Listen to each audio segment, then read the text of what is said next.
with the Austria thing, it was basically two drivers who are trying to emulate Ayrton Senna. You get two Sennas, you're gonna get a crash. Wow. To a Senna, you need a Prost. Again, when I look at over at the other side of the garage, I see Carlos Sainz somehow managing to drive around Scuderia's ineptitudes, both strategically and operationally, as far as the car are concerned. So there, the question that I'm asking you both then is why can't Charles? If you think about it, go back to 2019. He gets that 5-year contract. Not even Schumacher got that big of an extension. You think, wow, the Scuderia is putting a lot of pressure on this kid. And I think it's just been too much. Lando went on to say, if I wanted to, I could be much more of an a-hole and act like an idiot and play that kind of character, but I don't need to. I don't want to. When he says he doesn't need to, Law, if he harbours aspirations of winning races, if not championships, is he right?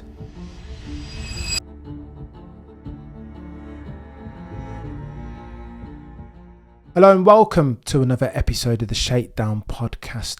With me, as always, my co-host, the A-side, the guy they know as Chezinho, and also a very special guest, one of the goatiest content creators to have ever goated, the one they call Law VS. How are we doing, chaps? It doesn't matter how you're doing, because we've got to talk about some F1. But before we get to that, Law, listen, I've got to give you some props, sir, because genuinely, the content creation, I mean, I have to bend the knee, chap. There are levels to this thing, and you're genuinely purple sector. How do you do it, Law? What give us the secrets. Like what's going on here? Well, basically, I'm an editor by trade, so this is just entirely what I do. And also, it's really helping nowadays that, I have a 4-month-old kiddo, and that results in early mornings, but it does mean early morning scripting sessions. So it means I have plenty of time to look through the news and see what grinds my gears or whatnot, or thinking, oh, okay, oh, what's been going on this time? Which team has messed things up? Or what kind of interesting gossip when we say, oh, which team has Carlos decided to sign with this week? Oh my gosh, mate. Yeah, ever pertinent, but I feel like we'll get to that over the next 40 minutes or so. Shez, talk to me about listen, we talked about Charles Leclerc last race. I wanna address, or last podcast even. I wanna flesh that conversation out, because I think we've got varying opinions on where Charles Leclerc is at per the community. What's your opinion on Charles' performance over the past, let's say, since Monaco? Like, are you buying the fact that Charles' form has dropped off a cliff, or do you think do we need to be more nuanced in our explanation of that? I think his performance still fits with that generalization that he's a kind of raise the ceiling kind of driver. When the car is good, when it's performing as it should be, Charles is a guy that's going to exponentially get more and more out of it. But we've seen that since Monaco, the car's just dropped off a cliff, and whether it's because he genuinely can't handle a car that doesn't perform, or whether it's because he overreaches, like he tries to get too much, whether it's from an aggression point of view or from a strategy point of view, like the decision that he made, or at least that he was part of in Silverstone to go onto the Inters as early as he did. That all stemmed, I think, from a not a desire, but from a sort of desperation to do more than what the car can do. And it's something that is in stark contrast to what Carlos is doing on the other side of the garage, where he's much happier to kind of say, well, this is what the car can do. I'm just going to do that. But I don't think that's something that's new for this season. I think Charles has been doing that his entire Ferrari career. Shez, it's techie this. Law, to that you respond how? So give me your blue sky pitch on the Monegasque, the man they call Jean Lacey, or modern day Jean Lacey even.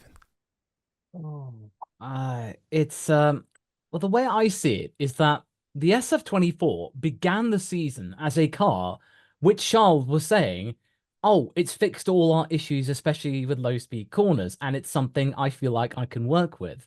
And I think even the Imola spec SF24 was something that was working with Charles, and it was all going well because he got the podium. So it was like, oh, okay, there's Lando and Max at the front, and then Charles is not that far behind. So you're thinking, oh, okay, all right, this is decent.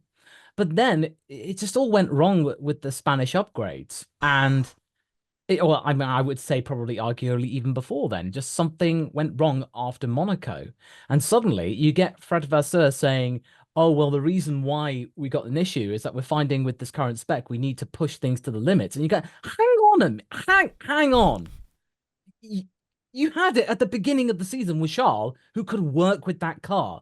What we've learnt with Leclerc is that he needs a bit of wiggle room in that car to be able to push it and have some, like 95%, I mean, of the car's capacity. So that means Charles could extract more than that, overdrive. But right now, it's gone back to the same problem that we had in 2022 and 2023, where the car is bang on the limit and Charles cannot go much further without really compromising his drive. And not to mention the unreliability woes just kicking back in. And so much having that brand new race engine here, it started off so well, but now it's like, well, nothing's changed really. Oh. And then you've just got Carlos over here, just like going, I'm great, I'm fine. I'm carrying this in, because I saw a stat from F1 Big Data was saying the average points tally from the last 4 races. You got Mercedes really kicking on, and McLaren, Red Bull, they're all together. And Ferrari have fallen down so hard, they're just above Aston Martin. Behave. 2 points on average per last 4 races more. And that's mainly down to Carlos. And you just got to look, and it's like, the whole thing, people are saying, oh, well, Hülkenberg scored more points than Checo. Yeah, he scored more points than Charles. That's like, that's bad. And I think Lance has actually scored not that much less points. I think he scored like 9. And also, a thing about Hülkenberg, he's only 2 points off the top 10 in the championship. That is bonkers. Bonkers, bro. I think you guys are being, as ever, too nice and mollycoddling shot. I think everything that you guys have said is 100% on the nose, that Ferrari have to take some culpability. But again, when I look at over the other side of the garage, I see Carlos Sainz somehow managing to drive around Scuderia's ineptitudes, both strategically and operationally as far as the car are concerned. So there, the question that I'm asking you both then is why can't Charles?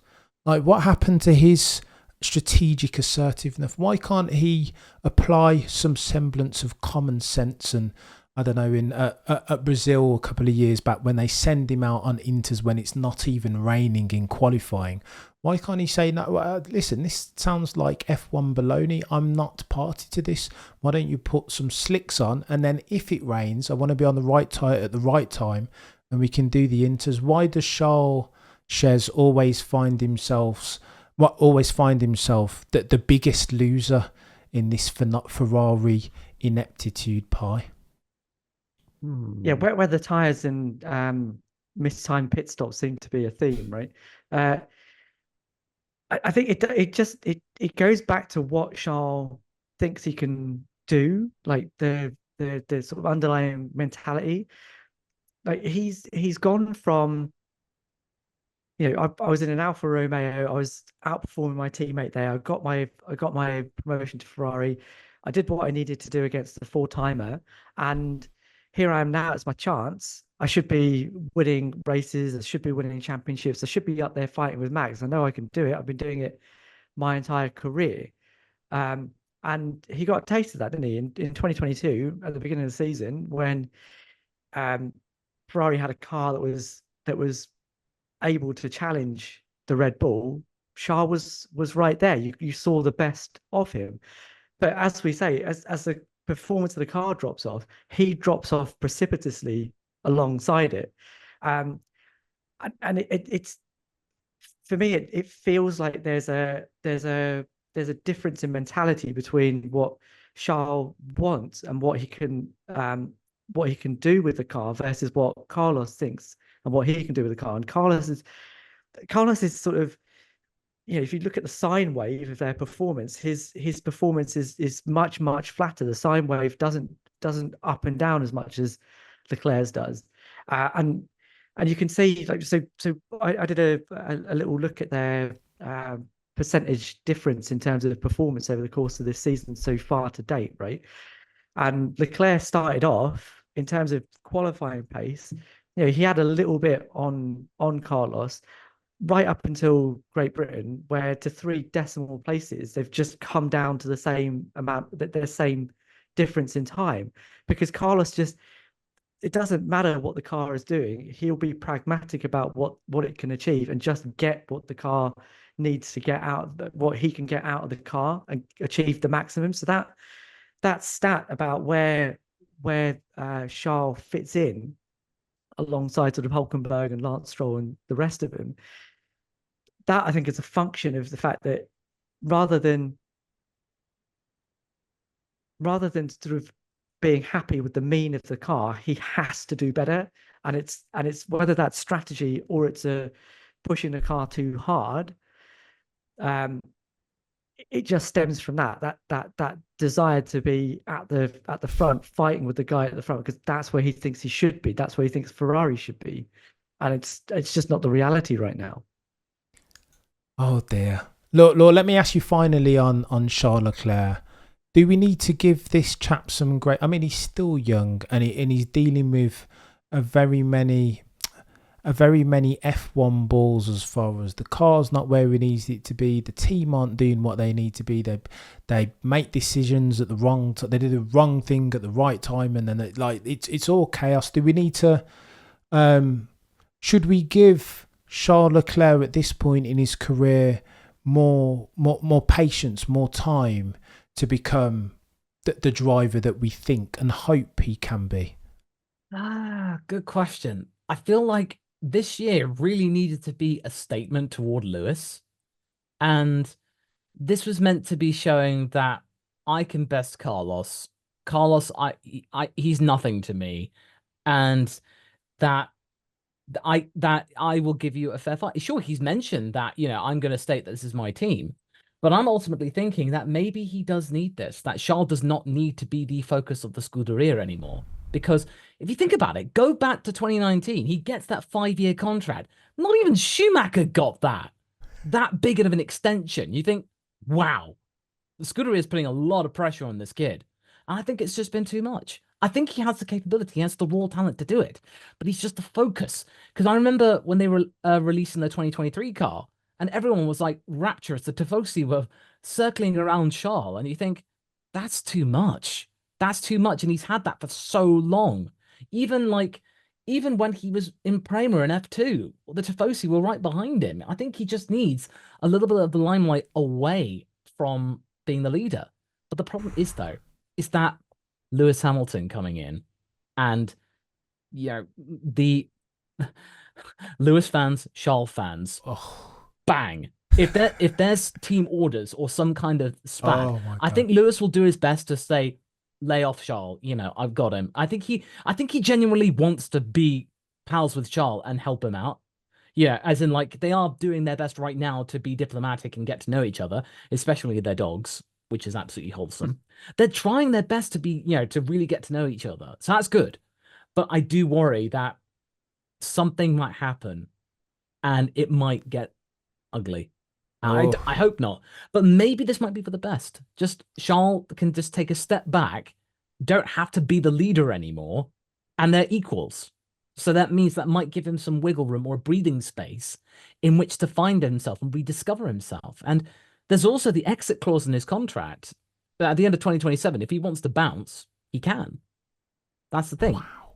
He does have that option if you think about it. Because I remember they said that it was a contract that was going through to 2029, but I think there is an exit clause in there after 2027. If either party wants to, go somewhere else, he can. So maybe. Depends. And that'll be the same year where Lewis, in theory, because apparently it's a 3-year contract that Fred has confirmed, like the Financial Times or something, that Lewis is there until 2027. So there is potentially the chance that Behrman will come in, along with potentially any other Ferrari Academy hotshot that comes through, or maybe even somewhere else, or maybe El Matador comes back. You never know. Mate. Speculation, of course, but Of course, but ultimately, though, Charles, I think he has the talent. He maybe needs just the spotlight taken away from him slightly to just regroup. oh, mate, there are very many threads at which I'm desperate to pull here. However, you know what, we need to move on because I am conscious of time, and I need to talk about your team, Law, being the papaya-coloured team, the papaya-coloured car in the hands of one Lando Norris, because he said something. In fact, let me get your reaction first. Talk to me about Austria and at whose feet you lay the bulk of the blame between Max and Lando, turn 3, lap 63 or whatever, Law. Oh, well, I did a raw reaction to it, and that was a little bit heavy-handed. And ultimately, though, I feel like this was Max and Lando courting one another. This was them getting to know each other as championship contenders and to see how they operate. Max was expecting Lando to do one thing. He didn't do that. So Max was wrong to assume. And in turn, Lando was expecting Max to do something. He did not do it. And he should have really gotten the hint earlier on in the race that Max isn't going to let go. So that means you just get Lando and McLaren just becoming the F1 police by just going, woo, woo, track limits. Basically, that's what they're doing. McLaren are just, I mean, they're my team, I know, but every time you just go like, yeah, if somebody, I think, didn't one of the McLarens actually just go, woo, Lewis has gone over the white line or something like that. And he got that 5-second penalty or something like that. So I just like, McLaren, mate, don't be the snitch. Don't snitch out the other people. But in terms of that incident, yeah, Max was playing fast and loose. The penalty was right. But I feel like ultimately, you know, Lando really should not have been ripping it back to the pits, because that's what led to, because if you look at the damage when he gets to the pits, it's gnarly. His diffuser's completely shattered. The rear wings got damage. So all through that carcass completely thrashing itself, whereas Max just comes back relatively slowly and he comes out back in fifth. I feel like Lando might have been able to salvage some points out of that, but you know, it is what it is. So it's it was a racing incident, I feel, but Max was really pushing it. And I think the 10-second penalty was justified somewhat, but I do feel like the blowback afterwards has been a bit overblown. And I recognize that now. And going forward, it's best to kind of just step back and instead of giving a raw take, maybe give it a medium rare take. No, don't do that, sir. You gotta full send it, right? Like that's what the people need. That's what F1 wants. But you know what? Let me see that, Law, and raise you this. Because I contended, you make a really brilliant point around that Lando should have trickled back to the pits, right? And then he might not have DNF'd. And I think that Lando's been a bit green in the way that he's tried to race Maximilian Verstappen, that he showed himself not necessarily not to be on the same level as, but just as far as his learning curve, he's at a very different phase to Max and Lewis. And over the past couple of races, this is what's manifest, right? And then I'll draw your attention. Shez, I'll pitch this at you this way. I'll read this verbatim because I think this is quite important. Again, context is that we know that Lando post Austria came out and said, you know what, if we're going to remain friends, me and Max, then he's going to have to accept some responsibility. I need an apology. And then the very next race walked that back almost entirely. Well, I think words to the effect of he doesn't need to apologise. Actually, no, he shouldn't apologise. And Andrea Stella and Zach Brown's reaction to that were, well, that feels a bit weak. Like, we wish Lando had handled that different. To which Lando's responded today, I think, I don't care about what people say. I'm looking to win races without behaving like an idiot. What do you make of those statements from one Lando Norris? Yeah, I think he did what everybody else did, and but for him, it's I guess it's much more understandable, isn't it? You get out of the car, you're heated, you're angry, um, you've just DNF'd from a race that you thought you were about to win. You're obviously going to be like, it's not my fault. It was him. He got a 10-second penalty. Like, what the heck is he doing? They've obviously had words in the meantime, haven't they? Max and Lando, and I think uh, Max said after Austria that he didn't care what anybody else thought either, that he just wanted to protect his relationship with Lando. So clearly, there's been a conversation between those two, and they've uh, cleared the air, and Lando is much more sort of aligned with that. And I think my view definitely softened over the course of the week after that race, and I think Lando's did too. I think sorry, Zach and Andrea Stella are the outliers here. They're the ones that are sort of pitching something that isn't necessarily the honest truth of the matter. Whereas, as you said, Laura, it's much more nuanced than that. I think there is, yes, if you look at that incident, Max got a deserved penalty, but there's much more of a it takes two to tango kind of vibe about that now. That there was for me, the way that played out was the same way that 2021 played out. That there was a period of time at the beginning of that season where Lewis was happy to let the moves go because he thought he had enough in hand that things would come back to him again, that he could play the percentages so he could back out of 50-50 moves and not risk a big accident.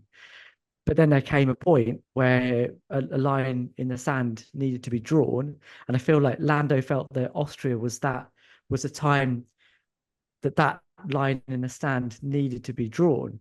And that it ended in the way that it ended, and maybe there was no other way that it was going to end because Max isn't going to change the way that he drives. And I think that's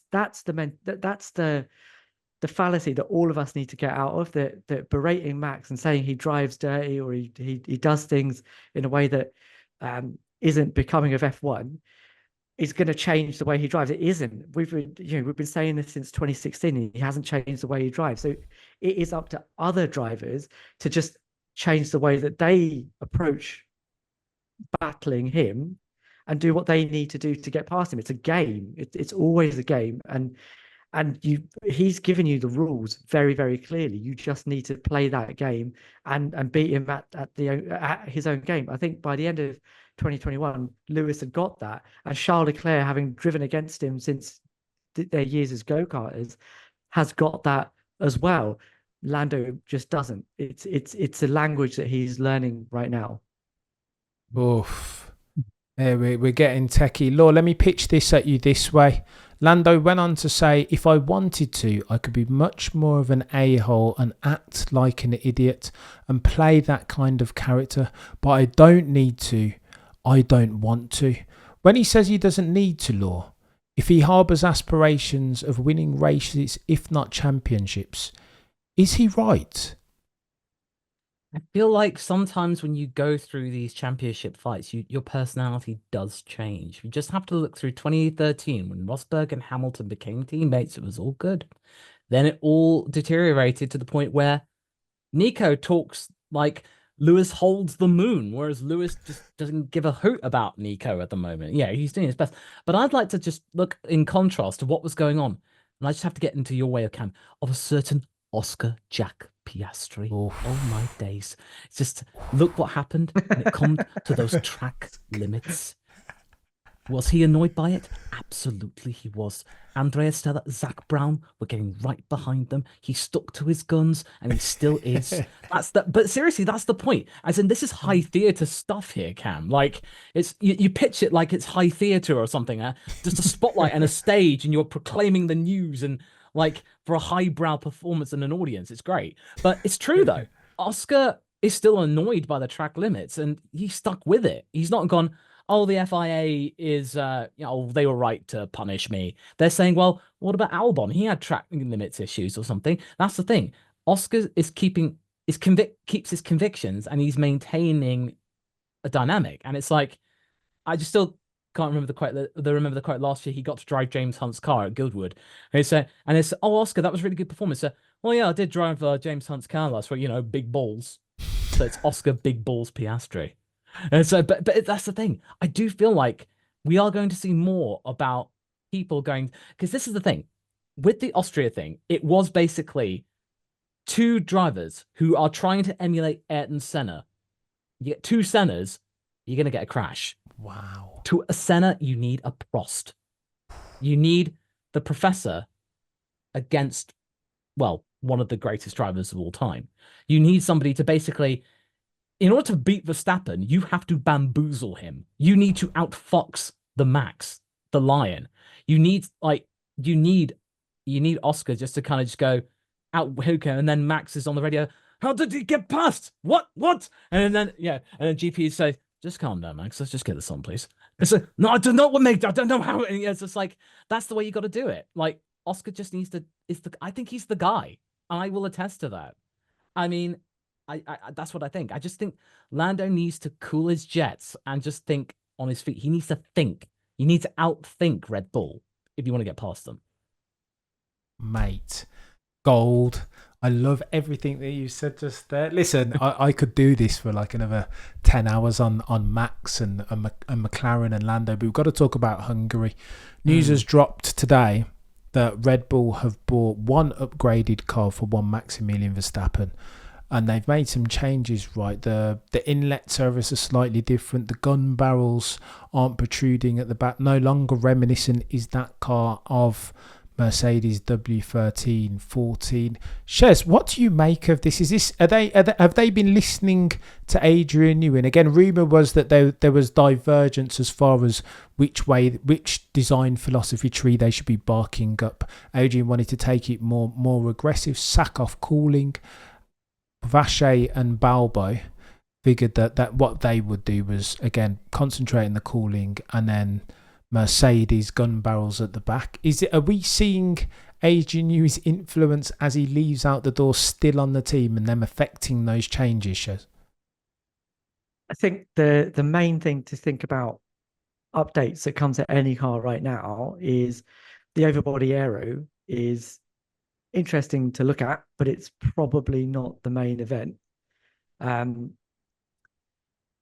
Why did Ferrari's upgrade not work? They whacked a whole heap of downforce on the car. Saw a bunch of gains in the sim and forgot that doesn't necessarily equate to what happens on track, and you end up with bouncing. And so whatever I see on the Red Bull overbody, I'm going to take with a pinch of salt, because actually the mechanical platform, I think, is where the battle lines are really being drawn right now. The big gainers when it comes to understanding the mechanical platform, Red Bull have been the pioneers. They have been since 2022, and whatever you want to say about, or whatever Red Bull want to say about Adrian Newey's influence on the car, that was him. He was the one that understood that the mechanical platform was key. And it seems that McLaren and Mercedes have sort of caught up with that now as well. And you kind of see that the updates that they are bringing are much more subtle. They're not grand changes to the engine cover or the side pod. It's that little bulge on the nose cone that suggests that they've got a new heave spring, and they're working on the compliance of the front suspension. That, I think, is what a good update is going to be in 2024. The engine cover on the Red Bull looks like spectacularly different to what it did at the beginning of the season, and just as we had been in 2022 and 2023 when Merck were coming up with new updates. Oh my God, they've completely changed their philosophy. Well, yeah, sure, but that's not where the gains are going to come. It's going to come from the mechanical platform, and giving yourself the room to be able to add on more aero performance, because that's what it is. It's having a compliant platform that allows you to add on the performance to give you the gains that you can see in the sim. So whether they've done that or not, I guess we'll find out. Convergence or Nalo? Have McLaren got the quickest car as at July 2024, or do you think Red Bull still hold the design philosophy whip hand? I feel like McLaren does have the edge, but it's within a tenth. It's within a tenth. It's not like light years away. And I feel like Mercedes is just another tenth behind them now. And you can't discount Lewis Hamilton getting a back-to-back win. You can't discount him. This is like Silverstone was, this is one of his tracks. He got that pole in the W14. No one saw that coming. George is a dab hand here as well. So this is really good for because Ferrari right now they're experimenting. I think this race and next race, there's not really much hope for them to get some solid points. They're going to lose second place in the constructors. They're going to lose a big chunk of their advantage over Mercedes for third. So that's going to be the running narrative going into the summer break of whether Ferrari can respond or not. But in terms of Red Bull, I feel like this is, you know what? I feel like Ferrari have got greedy because the development war is beginning. The upgrades they brought to Spain were meant to happen for Silverstone. They were meant to happen then. They rushed it. And now they don't have Cardile anymore. They don't have that guy. And if it's true that Benedetto Vigna, the CEO of Ferrari, is basically gone, no, I'm not paying for Newey, even though you've paid for Lewis. You've allowed John Elkann and Fred Vasseur to drop $500 million essentially to fund Lewis Hamilton's philanthropic and endeavors and all of his campaigns, which is laudable and great that Ferrari's doing that. They're making John Elkann's making everything happen for Lewis. That's great for Mission 44 and whatever Lewis is doing. That's great. But there's just not enough wiggle room for Adrian Newey. And it's just, I think it's become quite clear. I've been listening to the Inside Red Bull Racing, the audiobook version. The guy who's doing the narration for that is amazing. But essentially, what's become clear is that Adrian Newey tells, here's a number. I can make you win, pay me, or pay my team. And if you do that, great. We can work together. And if you can't, oh well, okay. Yeah, see you later. Thanks for the tour. But I feel like this is probably an example of Red Bull being suckered into the development war. It is. McLaren is sticking to its guns. It's staying on course. Like, it did bring some track-specific parts for Silverstone, yeah. But I don't think it's brought a big upgrade package since Miami. It's brought some tweaks here and there. But I feel like Red Bull is now thinking, look, well, we got to go back to... I feel like this was something that they were dabbling about in deciding what they were going to do with the RB20 before the cannons or no cannons. So this might have just been like, this almost is like an RB19 or an RB19B almost instead of an RB20 because the airbox and the engine cover looks more like an evolution of the 19. Absolutely. And Adrian Newey said as much at the livery reveal, right? He spoke about it being an evolution more than a revolution, notwithstanding it looking so aesthetically different to its older brother. If you think about it, Adrian Newey's cars, the Leighton House marches, if you look at it from the 1988, you can see it almost effectively, bar some slight changes, go all the way through to the MP4 13. Yeah. All the way through. You can see there's some kind of connection. And then after a big thing, it happens again. It carries on. And yeah, that's what evolution is. If it ain't broke, don't fix it. And the RB19, that wasn't broke. Why did you need to change it? And I do feel like Vacher's team was like, no, we think this is good. Adrian, you're going away, or you don't really do much. And you do feel like after the announcement that Newey was going, even Christian Horner's going like, well, he wasn't really doing much these days. And we had to work so much. We had to really work around his workflows about using paper and translating things. It was a bit of a faff, honestly. So, being on it, saying like, well, we kind of had to bend over backwards to cater to his, traditional ways. And thinking, just try and downplay his achievements. And I'm like, no. I have to admit, that cooling solution, like behind the halo of those little inlets, I did find them weird. Like how they just suddenly, just a gaping abyss behind Max's head. It didn't look like an Adrian Newey design car, did it? No longer. It just looked weird, like they're just tacked on all these. It didn't look like it was cohesive. It wasn't. I don't know. Good luck to them anyway. Look, can I just ask? Do you not think that Ferrari are sort of guilty of the same kind of thing? Like, I take what you mean about the amount of cash that Newey commands being a part, having a part to play in them backing off that commitment. But the thing that caught me about Vigne's statement was the fact that he thought that Newey would upset the system, that he was going to, you know, take over and create too many waves within Ferrari. And for me, when I saw that, I thought, well, that's what you want from a technical director, isn't it? That's what you're paying Adrian Newey the big bucks for. That he comes in and sprinkles the gold dust, and whether you like it or not, whether it agrees with your current technical team or not, it's probably going to get you results. So Red Bull have sort of backed off Adrian Newey because of reasons, and it's bitten them in the butt. And Ferrari, without even having had his services in the first place, are doing the same thing already. It seems like people really underestimate what he contributes. I feel like this is just a hangover of what was happening last year when Fred Vasseur arrived, and supposedly there was lots of frustration from Fred that he wasn't being allowed to do what he wanted to do because of Benedetto Vigna, worried about it would upset the system. And there's also talking about the idea from Corriere dello Sport that apparently Vigna wants to bring Elkann and Vigna wants to bring the Scuderia back under the control of the car company, which has been relatively autonomous since the 60s.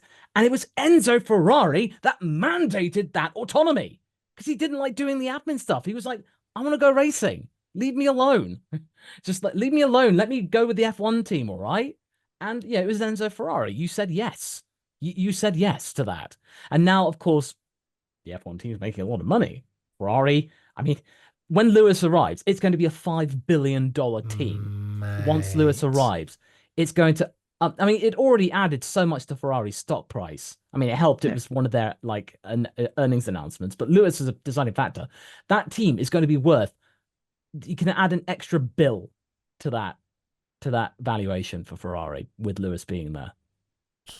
But this is a classic Ferrari trope, isn't it? That everybody wants to be seen to be part of the limelight, and it just doesn't need to be that way. They're like, for me, that their peak moment was from 1993 to 2010, even when that Jean Todt mentality of, I've got the race team, I will protect them from everything that's going on outside the race team.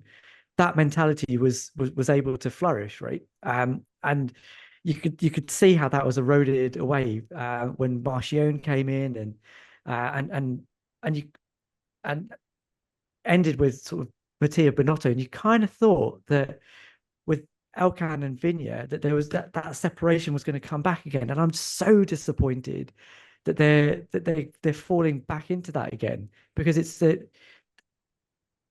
one thing that we know from Ferrari is that when you try and merge the road car division with the Formula One team, there's just too much meddling. And it's not even Ferrari that need to take this as a cautionary tale. Alpine are having the same problem right now. Don't even do it. This Just has let people become... that know what they're doing do what they're doing. Oh, no, I know exactly what Alpine are doing. They're looking at McLaren's notes and just going like, oh, David Sanchez, yeah, we'll have him. Okay, all right. And I and love then that. and you got Flav in there. It says, I like Mick Schumacher. I like Schumacher. You bring in Schumacher. And so yeah, basically it's just like you do feel, and apparently Bernie Eccleston had something to do with encouraging Flav back in. And I'm like, dude, this is Bernie getting his fingers back in F1 again. He's now got an in. Flav is going to report to Bernie, and Bernie's going to find out all the goss from all of the other team principals. And then before you know it, Bernie is going to just be wandering around the paddock again with a spring in his step, having some best pocket maneuver or something. I think Lo, I think you do Bernie a disservice. He's never gone away. He's always he's got an even bigger influence. Yeah, because if Flav pulls off this Mercedes customer engine deal, wow, okay, that was unexpected, and actually making it happen. I do feel like Alpine, they've got what it takes to get back there. They just need consistent management, and they just need the right team and to keep with the team. That's what you do when you hire Mm. people. You intend to keep them. But nobody wants to stay. Well, the question: have you bet we've barely seen hide nor hair of Bruno Faman.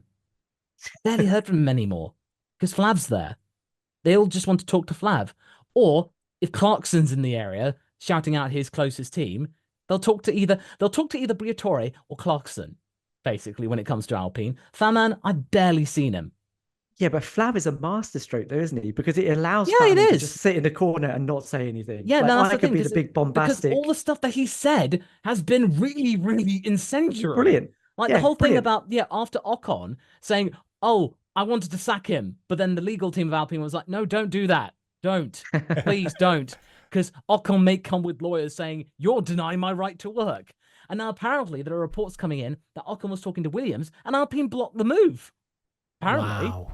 Apparently they blocked the move. I saw a report on it. I don't know whether it's true or not, but the speculation, it makes you think, I wouldn't put it Probably. past them. It Probably. would. I'm not surprised because apparently it was Williams is too adjacent to Alpine.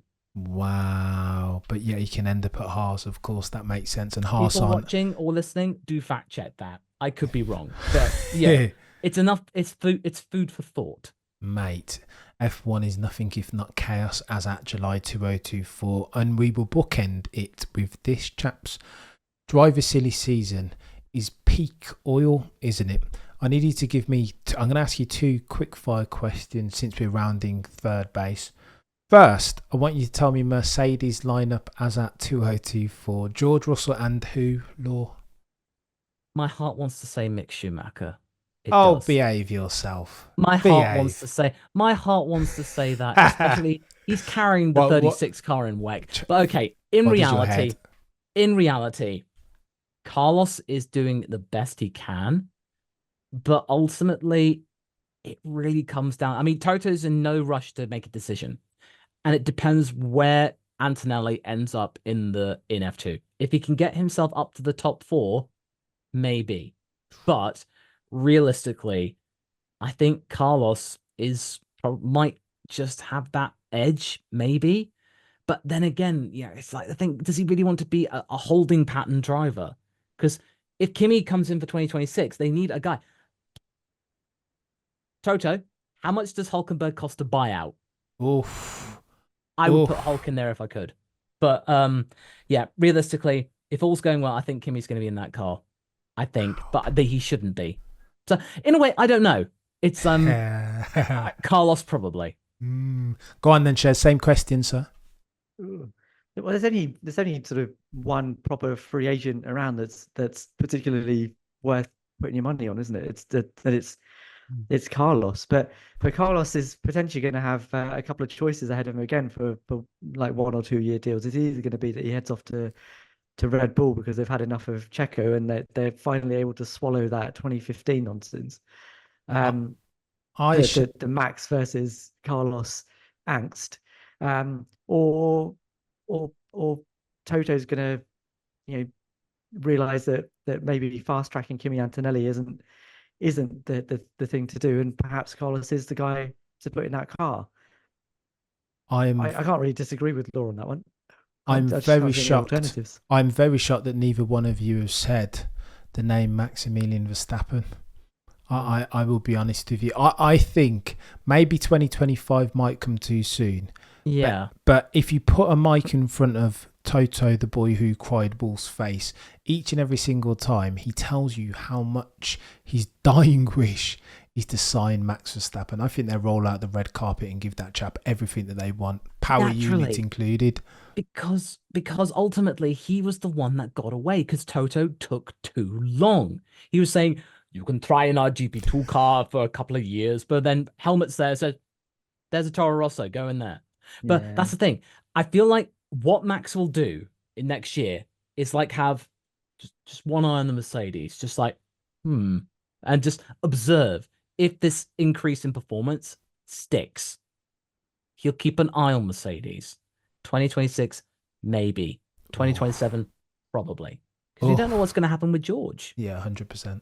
Yeah, it's going to be F1 chaos, is it not? And then, go on then, and the final quick fire. Checo Perez gets replaced after the summer, Shez. Who with? Yeah, probably. Look, the sensible one is going to be that they're going to go, sod it, let's put Daniel in the car. Because for some reason they don't seem to like anything that Yuki Tsunoda does, which is I still feel is a bit of a travesty. Um, but if they're being smart about it, I would again, Carlos is the guy. That's the guy I'd want in that car. I think if you actually want, like from a fan point of view, you definitely have a bit more fire. And from a Red Bull performance point of view, if they're actually looking to retain the constructors, realistically, I think they need someone that's a bit closer to Max's level. And the only person that I think that has the fight to do that is Sainz. But even he would take a bit of time to get up to speed in that car, I think. But Shez, would you, if you were the team principal of the Bulls that are red, are you prepared? And you have allegation gate going on in the background, and you want to keep Max still, and you're juggling Jos Verstappen already as an F1 dad. Are you keen to have Carlos Sainz Sr. and the rancor and acrimony that could potentially come with him? Is that something? Is that a? I would think that as a multiple world championship winning team, I would bank on myself to be able to handle that and cash in the performance that it ultimately brings. Fair play. Law, tell me, what's your answer? Who replaces Checo Perez, or do they replace him at all after the summer break? I feel like they have to, because if they lose the constructors, that's a major scalp after their good run of form. But I feel like they are actually quite close to resolving the junior team problem, because we're hearing more about Arvid Lindblad in F3, more about Isaac Hadjar, all that stuff. They've streamlined the junior team. It's far less bloated than it was, because I think last year the F2 grid, a third of them were Red Bull juniors. That's just too much. Wow. So I feel like what might happen is that if Checo's on the way out, I feel like Daniel will be subbing in for the rest of the year. Lawson gets his chance in the V carb. But next year, I think it's going to be Yuki in that car for 2025. I think Daniel will have his chance. It may not work out, but according to since this was the subject of my video from today, I feel like Christian will do what he did with Albon and go like, okay, Daniel, we had our fun, but I like you. I'll find you a slot somewhere else, and give him some. I mean, there were negotiations apparently that he was looking at Williams maybe, which is not a bad shout given where Williams are going. So I feel like Christian will find a way to try and get Daniel on the grid somewhere else to make sure that he's not just cast out like McLaren did. I don't think he wants to fall into the same thing. He doesn't want to pull a Zach right now, especially. So I feel like it's going to be Tsunoda and Verstappen at the front and Lawson and Hadjar in the V-carb. And then if Tsunoda's only there for a year because of the Honda connections, then Lawson gets the upgrade. Hadjar's then partnered with Lindblad. There you go. The Dietrich Mateschitz legacy lives on. You know what, Law? Honestly, brother, I don't hate that. I have a feeling that we might be looking back on that hot take in a couple of years and anointing you a Nostradamus-esque genius, sir. I think he is this close to being the most successful Japanese F1 driver ever. He'll be the first Japanese driver in a long time to be in a front-running car. Last time was Takuma Sato, 2004 for BAR. And Yuki getting a win. He'd be celebrated in Japan forever. Mate. If he wants to go, I want to open up a restaurant. You got it. Done. Give that man whatever he wants. Yeah. Give him a pen and allow him to write his number on that check note. Would be chaos. Lads, I've thoroughly enjoyed this. It's been spectacular. Law, you're a legend, sir, genuinely. And listen, I've got to give you a shout out. The level of detailed knowledge, humour that goes into your videos, your work ethic, and mate, the editing. Every time I watch those videos, I'm like, how has he edited that video so quick? It doesn't even make sense. The news has only just come out 10 seconds and the video's got its levels. Listen, for the avoidance of doubt, if you're not subscribed to the Law VS channel, go and check him out. 70,000 subscribers and counting on the YouTubes. What are you doing with your life if you haven't already hit that subscribe button? Twitter, you are Law VSX, I think. That's right. I got that right. Let's go. That's right. Still got a memory, haven't you? And Shez, go and check out Shez on the Tired F1 pod. Again, all good podcasting platforms. If you're watching this on the YouTubes, do me a favour, like, share, with a friend who likes F1. Drop a comment. Also, if you're listening to this on a podcasting platform, do me a favour. 5 stars goes a long way, and also follow. You guys have been legends. Between now and next time, that has been the legend that is Law VS. That has been the A-side, otherwise known as Chezinho. I've been Cameron F1. Between now and next time, remember as always to look, but never stare.